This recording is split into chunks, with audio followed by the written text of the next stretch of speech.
Siapa saja bisa terkena saraf terjepit. Apalagi jika teman fisio punya kebiasaan ini. Makanya, simak video ini, jangan kemana-mana, stay tuned.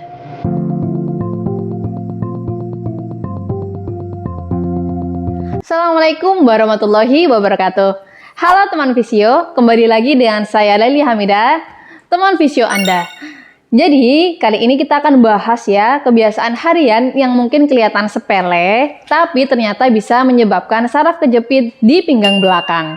Yang namanya kena saraf terjepit itu bakal nggak enak banget, rasanya nyeri hebat, kadang menjalar sampai paha, bahkan kaki ya teman fisio. Kemudian disertai kebas, kesemutan, dan kelemahan pada kaki. Apa saja kebiasaan yang bisa menaikkan resiko terkena saraf kejepit di pinggang belakang? Kita simak langsung ya. Yang pertama, bermain handphone. Waduh, kok bisa ya?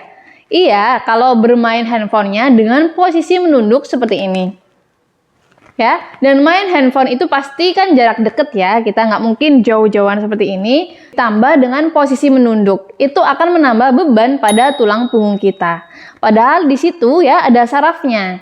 Jadi makin kita menunduk, makin besar bebannya dan makin beresiko menekan saraf. Walaupun yang lebih beresiko saraf yang ada di leher ya, tapi tidak menutup kemungkinan kebiasaan ini bisa meningkatkan resiko penekanan saraf pada pinggang belakang kita. Oh iya, dan tidur di meja, itu juga termasuk ya. Lama-lama itu akan memicu stresor di pinggang belakang teman fisio. Nah, kalau duduk membungkuk aja gimana kak? Sama aja ya, karena menimbulkan beban di tulang punggung kita. Lalu solusinya gimana?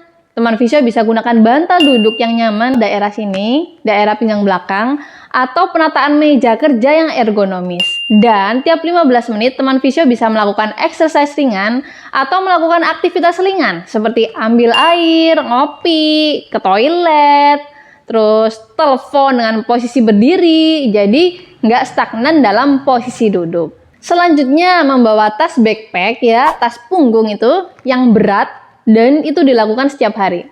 Ya, ketika kita terlalu sering mengangkat benda berat dengan badan kita ya, di pundak atau di punggung kita akan membebani tulang belakang, juga otot-otot di sekitarnya. Dan sendi-sendi lain di tubuh kita juga sebenarnya ikut terbebani. Apalagi jika kita mengangkat barang itu dengan posisi badan yang tidak ergonomis atau posisinya nggak tepat. Misalnya mengangkat beban berat dalam posisi membungkuk. Ini kan jadinya double ya, resiko penjepitannya jadi double. Selanjutnya, latihan berat atau dalam intensitas tinggi. Nah, olahraga berat pada dasarnya membutuhkan kekuatan yang besar dan akan membuat otot kita bekerja keras dong pastinya ya. Nah, nggak cuma otot yang tegang, tapi juga akan menimbulkan tekanan pada pembuluh darah, kemudian jaringan lain yang terlibat termasuk saraf. Selain itu juga bisa menyebabkan peradangan atau pembengkakan pada jaringan di sekitar area tubuh yang dilatih. Karena yang namanya otot, pembuluh darah, saraf di tiap area tubuh kita pasti ada ya.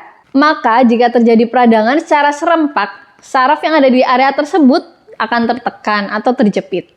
Gitu ya teman fisio. Oh iya, bagaimana dengan olahraga dengan kecepatan tinggi? Sama saja ya, biasanya olahraga seperti itu punya resiko cedera yang tinggi. Jadi kalau kita orang biasa-biasa aja, bukan atlet gitu ya, lebih baik pilih olahraga dengan intensitas rendah aja dan yang aman. Misalnya jalan pagi atau berenang, itu malah lebih baik untuk kesehatan tulang punggung kita.